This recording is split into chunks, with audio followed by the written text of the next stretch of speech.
Regulation of heart pumping.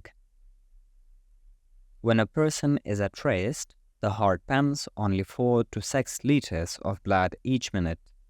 But during exercise, the heart may pump 4 to 7 times of this amount. There are two basic mechanisms for regulating heart pumping. The first one is intrinsic regulation of heart pumping, which is also called the Frank-Starling mechanism. The second one is the autonomic nervous system. Frank-Starling mechanism. It means the more the heart muscle is stretched during filling, the greater is the force of contraction, and the greater is the quantity of blood pumped into the aorta. It shows when the heart fills with more blood, its muscles stretch more, generating more force and pumping more blood. This can occur in several conditions, such as exercise, increased blood volume, venoconstriction, leg elevation, and deep breathing. But when the heart fills with less blood, its muscles stretch less, generating less force and pumping less blood. This can occur also in several conditions, such as hypovolemia, heart failure, venous return obstruction, severe vasodilation, tachycardia, and valve disorders. Control of heart by the autonomic nervous system. The heart is innervated by two types of nerves, sympathetic nerves and parasympathetic nerves. This is the sympathetic chain that brings sympathetic nerves to the heart, and this is the vagus nerve that brings parasympathetic nerves to the heart. Now we will discuss the effects of the sympathetic and parasympathetic nerves on the heart. Sympathetic nerves. These nerves increase the heart rate and the strength of heart contraction.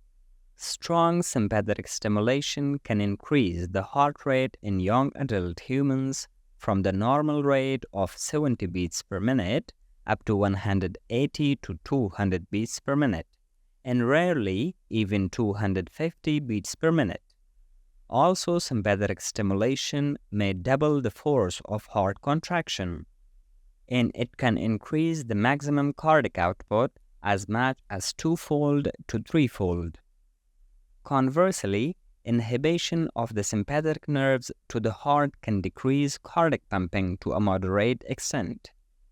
Parasympathetic nerves. These nerves decrease the heart rate. In addition, strong vagal stimulation can decrease the strength of heart muscle contraction by 20% to 30%. Because the vagal fibers are distributed mainly to the atria and not much to the ventricles. Effect of potassium and calcium ions on heart pumping. Potassium ions affects the heart's electrical activity and rhythm. Calcium ions affects the strength of heart contractions. So the concentration of each of these two ions in the extracellular fluids have important effects on cardiac pumping.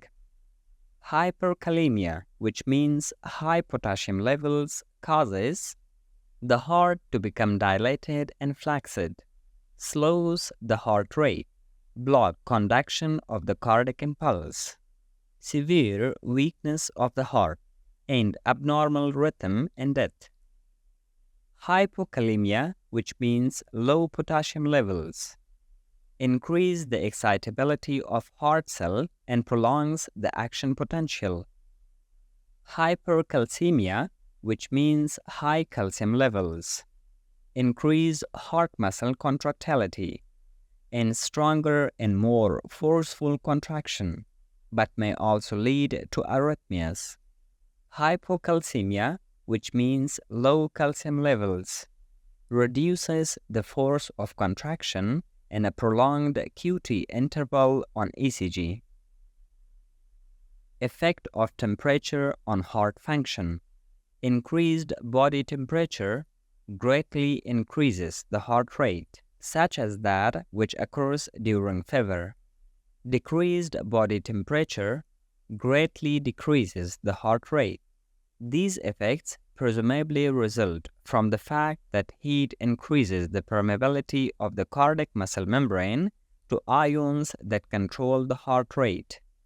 Contractile strength of the heart often is enhanced temporarily by a moderate increase in temperature, such as that which occurs during body exercise. But prolonged temperature elevation exhausts the metabolic system of the heart and eventually causes weakness. Therefore, optimal heart function depends greatly on proper control of body temperature, which is 37 degrees of centigrade or 98.6 degrees of Fahrenheit. Thank you for staying until the end. I will see you in the next video.